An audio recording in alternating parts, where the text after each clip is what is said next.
I've been like, this isn't interesting, but proceeds to say it. I have been in two minds of making this video because there's a real part of me that wants to like be vulnerable and also share the good times, share the goals, share the positive stuff. But I suppose there's also obviously an apprehension with that because people don't always watch things in good faith. And I suppose I'm also conscious of the state of the world at the minute. Cost of living crisis, the housing crisis, everything like that. So I just want to start right off the bat with a load of disclaimers and just an acknowledgement that when I talk about the house, we are the exception. We're very lucky, we're very privileged for reasons that I will go into even more when I talk about the house stuff. And the same goes for when I'm talking about the job. But also just to, I don't know, just an awareness that like anything I don't share, it's not out of like trying to be sneaky or anything. I still want a level of privacy, and anything I do share, I'm sharing in good faith and I'm being vulnerable to a degree, and I just hope people can respect that. With that, there's the title. You've clicked the video, you can read, you know what I'm talking about. So let's start there. Let's start with the house because that came first. The chicken and the egg scenario. I always knew, well, I didn't always knew, but I suppose the assumption was that I was going to buy in Dublin, and even at that point, I've been living in Dublin since like full time 2016, and I always knew, or again at least presumed, that I would continue living in Dublin, but even at that point it was still ludicrously expensive and knew it was getting worse. So had always that in mind, and then obviously I met Cian, I was with Cian, he wanted to stay in Dublin, that makes sense. The journey was a lot easier for me for a number of reasons. Well, I suppose one, the relationship, even first and foremost. This is in no particular order in terms of things that have made it easier for me, but I suppose just to be, again, totally transparent, in a relationship, neither of us would be able to buy if we were single. The second thing then that I don't think is a massive thing, but I do still think it helped me with the base of savings. I've talked a lot about having two jobs and being made redundant from both of them in quite quick succession. I can't remember the years, I've talked about it before, but you know when I mean. There was like one just pre-pandemic, so like 2019, and then one before that, like 2017, I think. And while I didn't get full redundancy for them because I wasn't there long enough, I did get a bit of redundancy payment, I suppose, which I was able to save pretty much immediately and not touch. I was supported throughout college. That obviously makes a big difference. I suppose other than that, I've stayed pretty much in full-time employment bar the 2 weeks of freelance pre me getting another job after my second redundancy, if that makes sense. And then you obviously have the extra income with me. So I've worked full-time up until this year, and I'm still working full-time, but I'm just self-employed now. The extra income. I do think we would be able to buy a house eventually, obviously, for all of the other reasons that I just listed, but having the extra income of the influencing, I did a lot of freelance social media management and content creation for like agencies and brands, everything like that, freelance copywriting, voiceover work, that yada yada yada. That all also helped me to earn more money. But with doing that as well, I was also able to save more, which is the obvious thing, but I was also able to save more because I was saving more and setting aside more for tax, because I obviously have to pay tax on all your incomes, but if you're earning that stuff separately, you obviously have to declare that all separately so you can be taxed accordingly. So I was already very much in the swing of that. We didn't, in some ways it felt long that we were looking, but in a lot of ways, and speaking to other people I know, we weren't actually looking for that long. I probably would have applied for a mortgage in 2021 and started looking then. But I think we made the right call holding off. I don't think either of us were ready yet, and we hadn't lived with each other for that long, even at that point. So ultimately that was the right call. So we applied then the start of 2022, and also then obviously it helped us save more. We applied then the start of 2022, and we were looking for, I think it ended up being like kind of just under, well, let's say there's a month in terms of us getting sorted for approval. We were looking for about 5 months, 4.5. The funny thing is though, we were fully not going to continue after viewing this house, and that sounds like hocus pocus bullshit. It's not even necessarily that.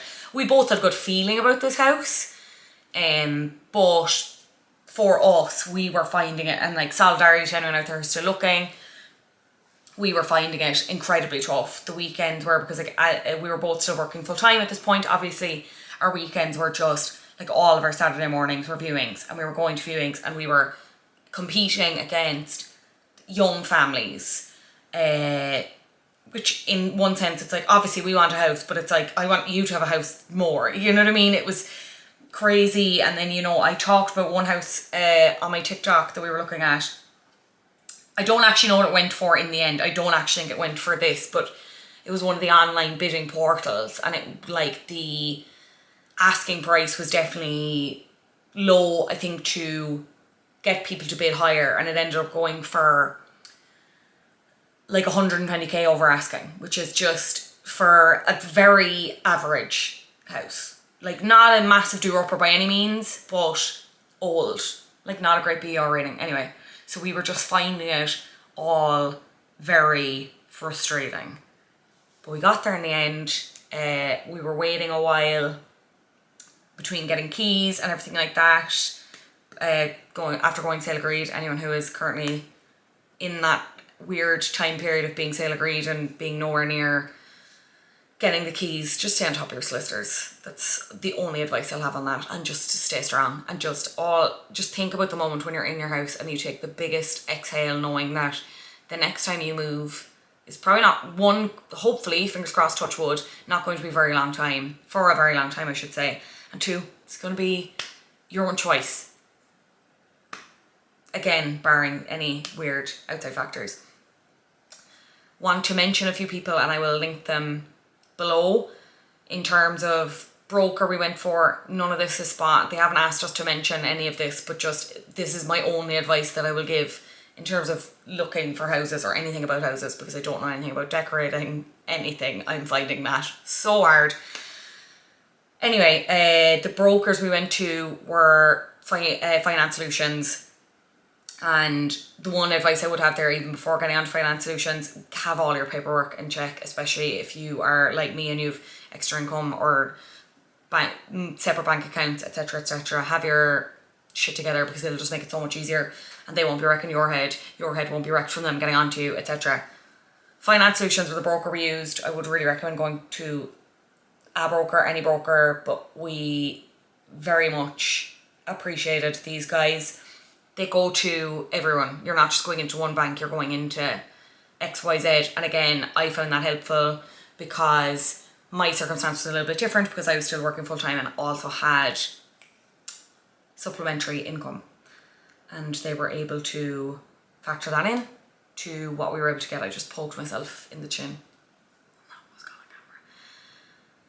And then the other, if you are further along than us and you need a survey, this was recommended to a friend. I'm just going to check the name and I will link them below again.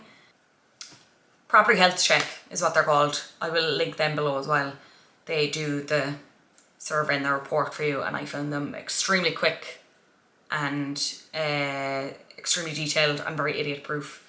That is also not spam. I wish it had been spam, because everything to do with the house is very expensive, as we're learning.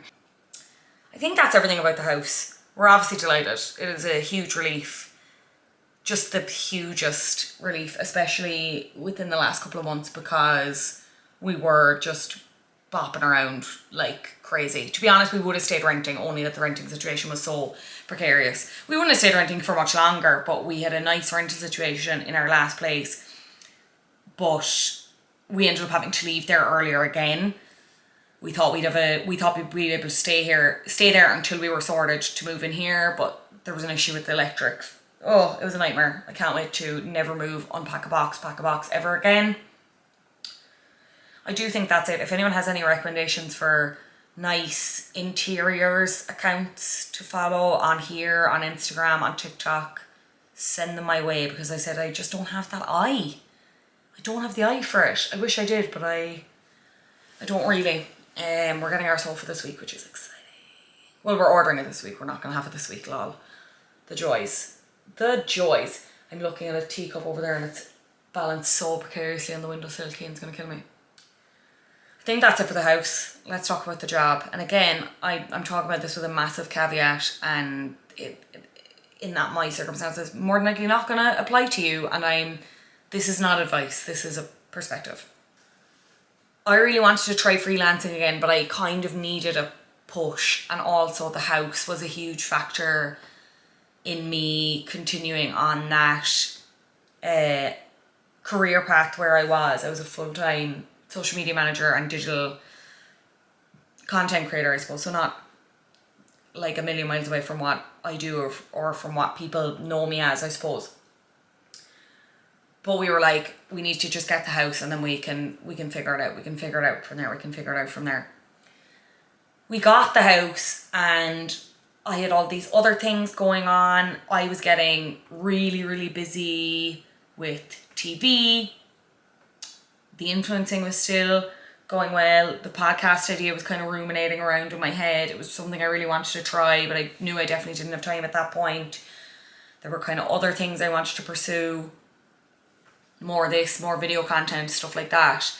And I was at a massive crunch point with it where I wasn't doing any of the jobs well and I was letting people down, and I was working very hard but not even remotely smart. Like, I was very tired.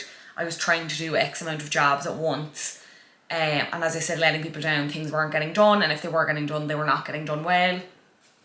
And I kind of, again, not to be a Humpty Dumpty mushy wushy signs in the sky about it, but I always knew that because I am someone who doesn't really play things very safe, I don't like to take risks, financial risks, especially not knowing what was going on with the house, knowing the way the state of the world was. I'm a bit risk averse, so I knew I was going to have to be pushed rather than maybe make the jump myself. So I was getting to a point with that where I was just like, okay, now is the time to try, because I suppose the main thing for me was, look, the worst thing that happens is I get another job. You know what I mean? And that could be, I could go back and do full-time social media management again for somewhere. I could start a dog walking business. I could go back to college. I could get a job in a shop. Within the realms of possibility, I could honestly go back and do anything, and all that matters is that I'm able to pay the mortgage, take care of myself, take care of Cian. They're literally my only priorities. I could do absolutely anything, bar, when I say the realms of possibility, I probably couldn't go back to do medicine, you know what I mean? I don't think anyone would also want me as their doctor, so fair enough. So that was the thing for me, where I was just like, look, we'll try for a few months. If I'm finding that it's just not busy enough, I'm not enjoying it, it's not what I wanted, then it's back to the drawing board, and that's not the worst thing ever. I suppose the other thing that comes with that though is, I have said, I'm on record as saying that I never wanted to be a full-time influencer, and in a lot of ways I still don't, which is why I'm trying to do other things other than just this. And I'm very conscious of the space that influencers take up at the minute and the discussion on influencers. If you're on TikTok right now, you'll know what I mean. One of the reasons why I wanted to try this was because there's a lot more flexibility with hours, and because I can do lots of different things. I don't think this is going to be the way it always is. I think there's a shelf life for, I don't mean shelf life, but in terms of influencers, everyone goes through like their busy periods, and I think very few are able to maintain that momentum. I don't really think I'm one of them. And as much as I've, gone back on things and just said, I don't want to be a full-time influencer, and now I am, I'm also a person who, let me just check that battery, 16 minutes, that's fine. I'm adamant when I say that I really don't see myself doing this forever. I don't really think I'm built for media. I don't really think I'm built for social media in terms of the give and take with audiences and the scrutiny and, the everyone having an opinion, kind of stuff like that. I do struggle with that quite a lot. So that's why there's a part of me that just actually doesn't, as much as I really love making content and stuff, I don't see this as a forever thing. I don't see myself being, and this isn't a dig at people who do this kind of content, but I don't see myself being like a parent influencer or influencing with my kids.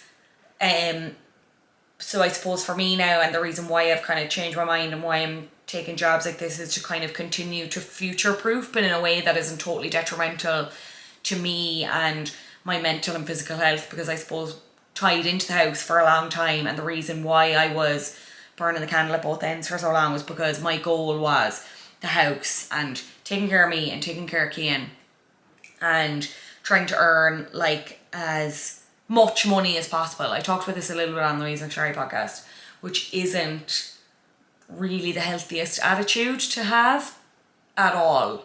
I mean, no, it's not healthy, but I suppose my heart was in the right place. But now I'm just trying to unlearn those, I don't know what you'd call them, but those ideas of myself and of work and what I have to do and what I should be doing and how much money I should be earning. Just kind of factory resetting all those things in my brain that are like, this is what you should be doing, why are you not doing this? Of course you should take this extra job because then you'll be able to save X amount of money. That's also kind of why I made the jump.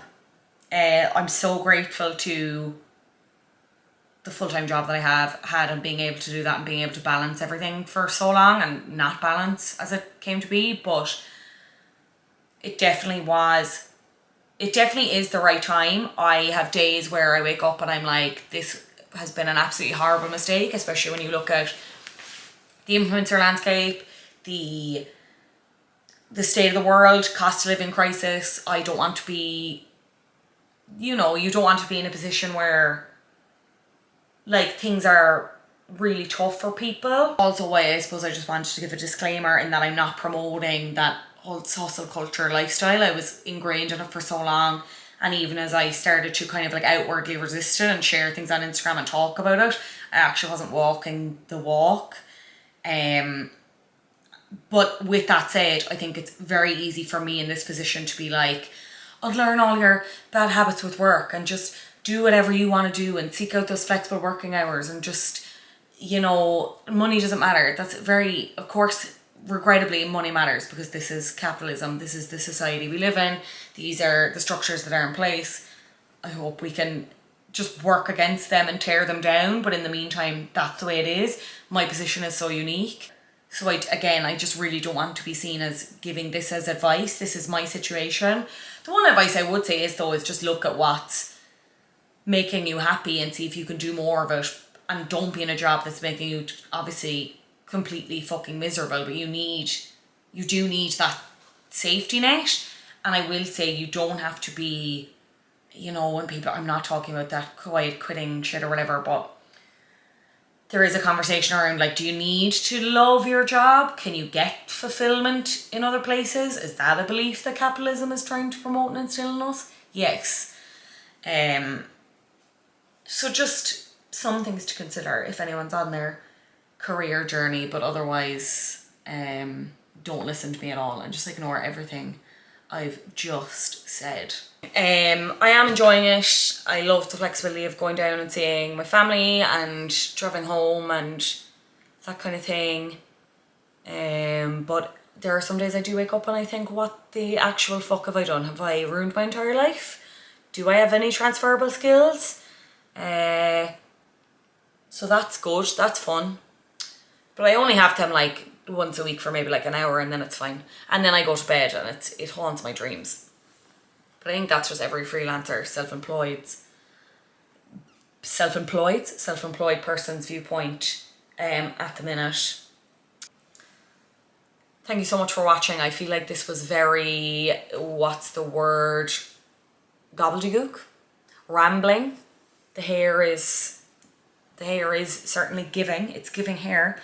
I have more videos planned here. Obviously you can watch the video podcast for the podcast here, Flock Culture. Thanks so much everyone who's listened and watched so far. Hugely appreciated. And yeah, I will be back. If there's anything I have missed, generally, let me know. Leave a comment because my brain's not really working right now. I just really hope I haven't said anything wrong or that people get where... that people get where I'm coming from. Yeah, I am really rambling now. It's time for me to go to bed. Bye.